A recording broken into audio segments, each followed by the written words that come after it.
Jemaat Tuhan, mari kita berdoa.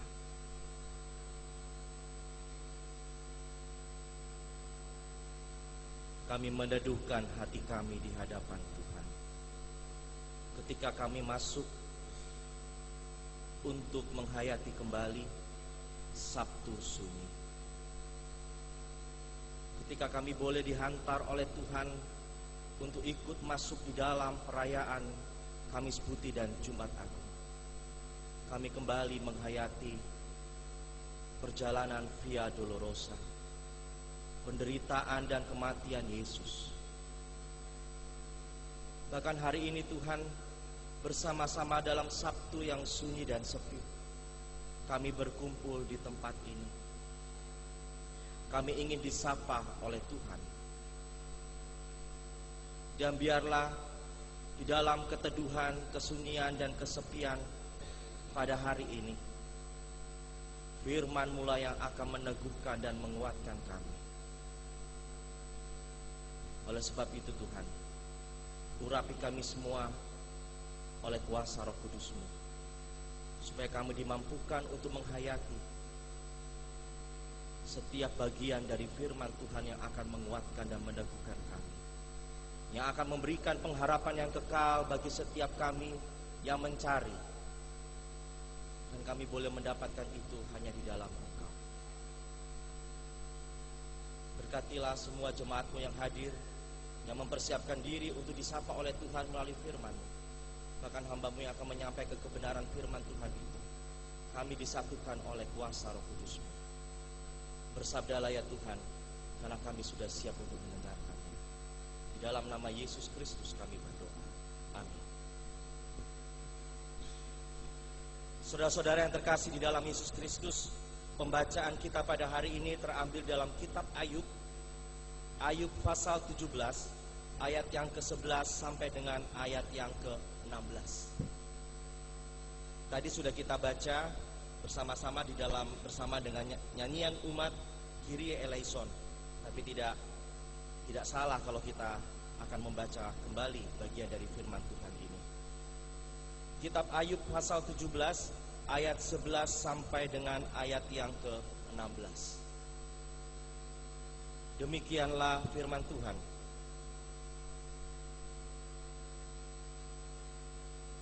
Umurku telah lalu, telah gagal rencana-rencanaku, cita-citaku. Malam hendak dijadikan mereka siang. Terang segera muncul dari gelap, kata mereka. Apabila aku mengharapkan dunia orang mati sebagai rumahku, menyediakan tempat tidurku di dalam kegelapan, dan berkata kepada liang kubur, engkaulah ayahku, kepada Berenga, ibuku dan saudara perempuanku. Maka di manakah harapanku? Siapakah yang melihat adanya harapan bagiku? Keduanya akan tenggelam ke dasar dunia orang mati, apabila kami bersama-sama turun ke dalam debu. Yang berbahagia adalah setiap kita yang membaca dan merenungkan firman itu, bahkan melakukannya dalam kehidupan kita hari lepas hari. Jemaat Tuhan yang terkasih dalam Yesus Kristus, di manakah harapanku? Di manakah harapanku ketika aku dituntut untuk setia kepada Tuhan, ketika aku hidup benar di hadapan Tuhan? 7 orang anak laki-lakiku, 3 orang anak perempuanku, 7.000 kambing domba, 3.000 unta, 500 pasang lembu, 500 keledai betina, bahkan banyak sekali budak-budak yang kumiliki. Bahkan istriku pun mengatakannya, kamu sudah gila, dan tinggalkanlah Tuhanmu itu. Itu semua lenyap di dalam 1 hari. Di manakah harapanku? Itulah teriakan seorang Ayub ketika dia menghadapi sebuah kondisi di dalam kehidupannya, bahwa segala sesuatu yang ia miliki itu lenyap, tidak dalam hitungan beberapa hari atau beberapa jam, tetapi dalam hitungan 1 hari. Di dalam ketakutan dan kegentarannya, Ayub menanyakan. Ayub bersedih, menangis, dan merasa putus asa. Orang-orang yang dikasihinya, orang-orang yang dicintainya, orang-orang yang selalu ada di dalam hidupnya, tiba-tiba harus lenyap dan hilang di dalam 1 hari.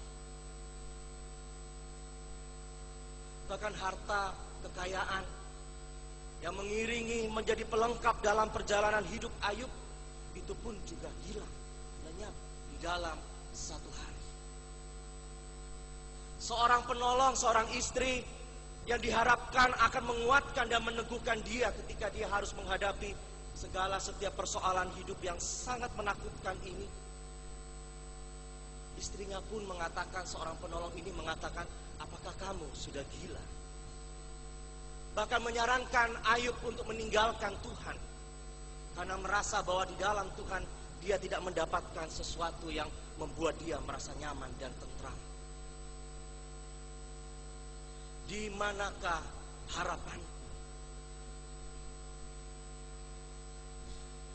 Di manakah harapanku juga hadir di dalam murid-murid Yesus ketika dia menyaksikan Yesus yang ia yakini sebagai seorang Mesias, seorang tokoh, seorang guru bagi mereka. Lalu tiba-tiba mereka harus menyaksikan penderitaannya. Maka mereka menyaksikan bersama-sama bagaimana kematiannya yang dinilai sangat tidak wajar, yang sangat mengerikan dan sangat menakutkan. Mereka pun berteriak dan bertanya, di manakah harapanku? Mereka hilang dan tercerai-berai satu dengan yang lainnya. Mereka meratapi, mereka hilang dan mereka berputus asa. Karena seorang yang dianggap sebagai Mesias, sebagai guru, di dalam hari lepas hari pelayanannya selalu bersama-sama dengan mereka, dan mereka harus berpisah dalam keadaan yang tragis dan mengerikan.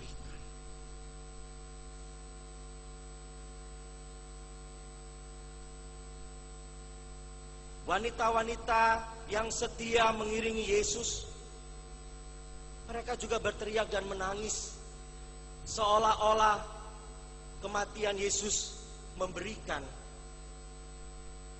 atau menghantar kepada kematian mereka semua. Semua hilang, semua sepi, dan semua lenyap. Dua gambaran ini, Bapak Ibu Saudara yang terkasih dalam Yesus Kristus, menggambarkan sebagai suasana yang sangat mengerikan dan mencekam. Sebuah suasana yang sangat sedih karena segala sesuatunya hilang. Orang yang dianggap sebagai tokoh yang menjadi panutan, dia pergi harus mati dengan cara yang mengerikan. Ayub di dalam perjalanan hidupnya, dengan orang-orang yang dikasihinya, dengan harta kekayaan yang ia miliki yang menjadi pelengkap dalam perjalanan hidupnya, itu pun juga lenyap. Sebagai manusia, sebagai manusia, sosok seorang Ayub muncul. Sebagai manusia, sosok murid-murid Yesus dan wanita-wanita yang setia mengikut Yesus jatuh dan hilang pengharapan. Sedih, susah, berputus asa. Ada sebuah kekosongan yang dialami oleh mereka. Bahkan kalau kita kembali di dalam perikop pembacaan kita hari ini, seorang Ayub, siapa yang tidak pernah mengenal tokoh Ayub? Kalau hal itu diperhadapkan bagi Bapak, Ibu, Saudara, dan saya di dalam menjalani kehidupan ini, ketika kita harus diperhadapkan dalam situasi yang menyulitkan, yang membuat kita tidak memiliki pilihan, belum sempat memilih, belum sempat melihat, tahu-tahu itu sudah hilang. Apa yang Bapak, Ibu, Saudara, dan saya rasakan pada waktu itu? ketika diperhadapkan dengan situasi yang begini?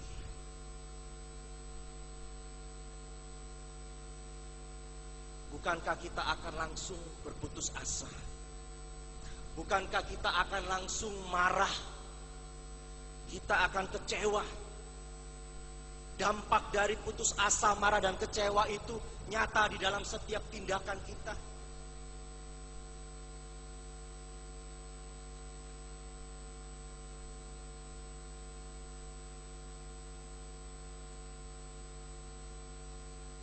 Bahkan kita akan bertanya kepada Tuhan, Tuhan, di manakah Engkau sebenarnya? Apa benar? Apakah aku tidak salah untuk mempercayai-Mu, Tuhan? Semakin aku taat dan mengikuti Engkau, semakin banyak juga yang aku harus hadapi dalam kehidupan ini. Bukan kelegaan, tetapi kesulitan dan kesulitan jalan hidup yang aku temui. Sakit penyakit yang tidak pernah kunjung sembuh. Masalah-masalah dalam hidup selalu silih berganti dalam hidupku.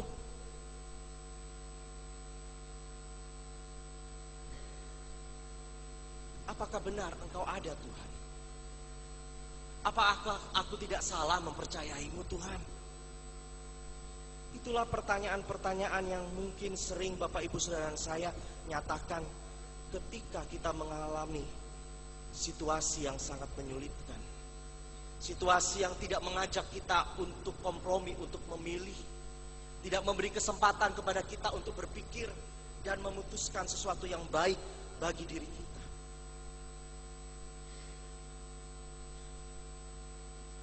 Di manakah harapanku? Di manakah harapanku, Tuhan? Jemaat Tuhan yang terkasih dalam Yesus Kristus. Ketika Ayub meneriakkan, ketika di dalam keputusasaannya, ketika dia merasakan sebuah kehilangan yang sangat mendalam, sebuah kesedihan yang sangat membuat luka hati dalam hidupnya,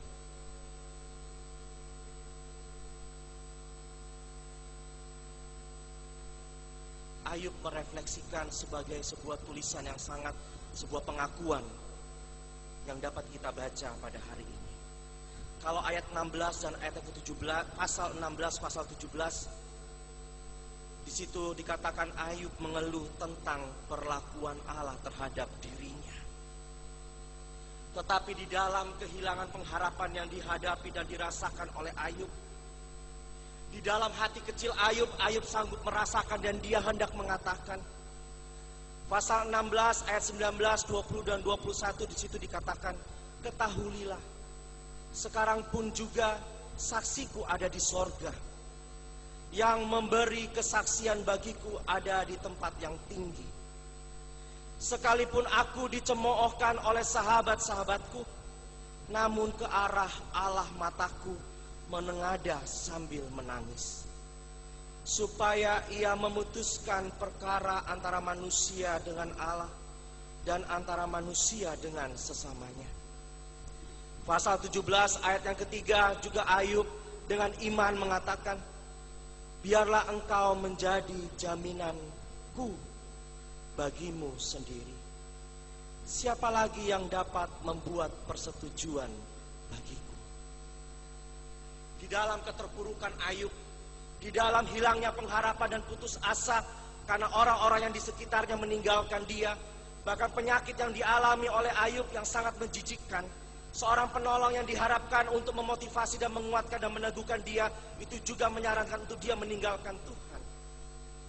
Tetapi di dalam kesepian dan kekosongannya, Ayub menemukan Tuhan di dalam hidupnya.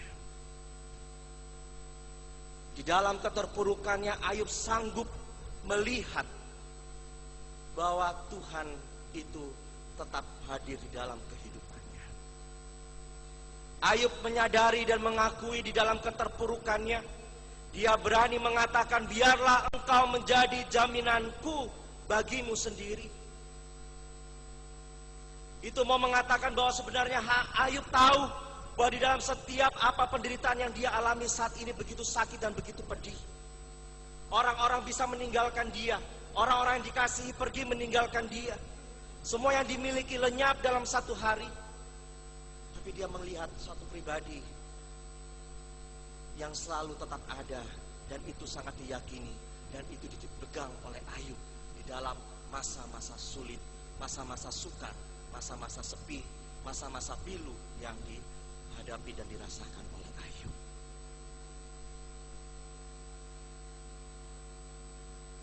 Jemaat Tuhan yang terkasih di dalam Yesus Kristus, bagaimana dengan kehidupan Bapak, Ibu, Saudara, dan saya? Ketika kita mengalami kesulitan hidup, ketika kita menemukan masalah dalam perjalanan kehidupan kita, dalam kehidupan kita berkeluarga, dalam kehidupan pelayanan kita bersama-sama, di dalam kekosongan hati dan kesepian hidup kita, karena begitu banyaknya masalah-masalah yang menghampiri kehidupan kita, sehingga kadangkala kita harus merasakan putus asa. Kita merasakan marah dan kecewa, dan kita mengatakan, di manakah harapanku? Apakah kita masih bisa menemukan Yesus di dalam kehidupan kita?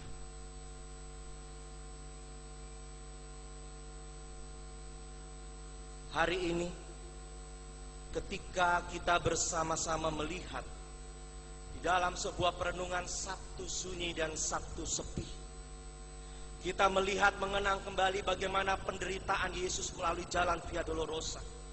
Dan kita melihat ketika Yesus mati tersalib, disalibkan, dan dia tidak bisa berbuat apa-apa, seolah-olah dia hanya diam. Hari ini kita menghayatinya di dalam sebuah keheningan. Sabtu sunyi yang Bapak, Ibu, Saudara, dan saya rayakan dan hayati pada hari ini bukan hendak mengatakan kepada kita bahwa kita tidak memiliki pengharapan sebagai orang percaya. Ketika kita masuk di dalam Sabtu sunyi, Sabtu sepi, kita tidak sedang meratapi kehidupan ini yang hilang dan sepi. Tetapi di dalam Sabtu sunyi, Sabtu sepi ini, sebagai anak-anak Tuhan, kita menghayati kembali bahwa kematian Yesus itu memberi arti bahwa pengharapan itu masih ada. Pengharapan melalui kematian Yesus masih ada bagi orang-orang yang percaya. Bahwa melalui kematian Yesus, dia mau mengatakan kepada kita, aku sudah menanggungnya bagimu. Aku sudah menyelesaikannya bagimu. Tidak perlu lagi engkau susah hati. Tidak perlu lagi engkau hilang pengharapanmu. Tidak perlu lagi engkau merasa sesak di dalam hati dan dalam hidupmu. Apa kesusahanmu? Apapun masalahmu,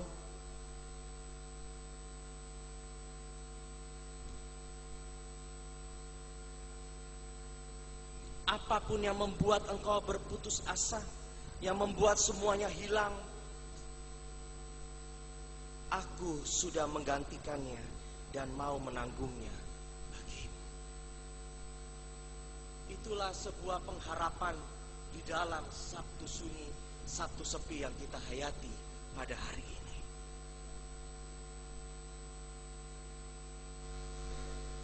Di dalam suasana sunyi sepi pada Sabtu ini, tidak perlu lagi kita bertanya, di manakah pengharapanku? Di manakah harapanku? Yang perlu kita lakukan pada hari ini adalah seperti Ayub. Kita berani membuka diri kita, membuka hati kita di hadapan Tuhan, memberi ruang kepada Tuhan di dalam kehidupan ini, untuk Dia boleh masuk di dalam hati dan hidup kita, untuk mengisi kesunyian, untuk mengisi kesepian di dalam kehidupan kita. Dan biarlah kita meyakini bahwa di Sabtu Sunyi, Sabtu Sepi ini, ketika kita menghayati kematian Yesus, kita pun memiliki iman seperti Ayub, yang berani mengatakan, biarlah engkau menjadi jaminanku bagimu sendiri. Dengan iman kita mengatakan bahwa hanya Yesus yang berani dan bisa menjamin kehidupan kita. Tidak ada satupun yang ada di dalam dunia ini yang bisa menjamin itu. Semua bisa hilang, semua bisa pergi dalam sekejap. Bahkan itu hanya bisa membuat kita putus asa dan hilang damai sejahtera. Tetapi tidak demikian ketika kita menaruh pengharapan dan iman kita hanya kepada Yesus yang telah mati bagi Bapak, Ibu, Saudara, dan saya. Itulah letak pengharapan kita sebagai orang-orang percaya. Tidak perlu kita ragukan lagi, tidak perlu lagi kita pertanyakan lagi. Tapi berilah ruang sedikit untuk Yesus masuk di dalam hidup kita, menyapa Bapak, Ibu, Saudara, dan saya, menguatkan dan meneguhkan dalam menjalani kehidupan ini. Karena apa yang dilakukan oleh Yesus itu Dia lakukan karena Dia sangat mengasihi Bapak, Ibu, Saudara, dan saya. Kalau Dia tidak mengasihi, Dia tidak akan mampu dan mau melakukan itu bagi Bapak, Ibu, Saudara, dan saya.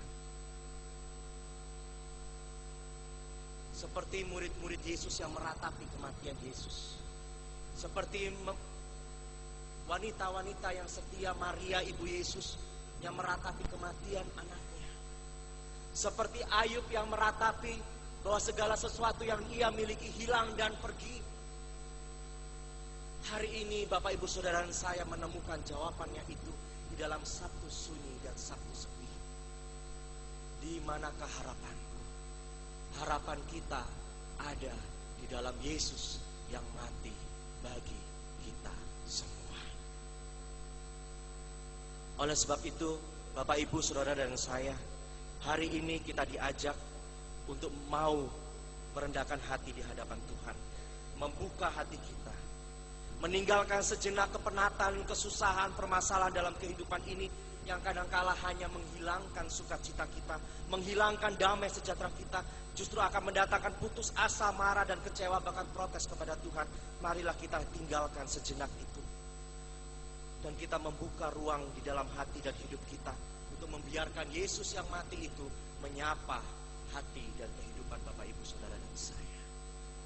Di situ kita akan menemukan sebuah pengharapan, pengharapan yang bukan sia-sia, pengharapan yang sejati, pengharapan yang bersifat kekal, dan itu dianugerahkan bagi setiap orang-orang yang mau dan percaya kepada Dia.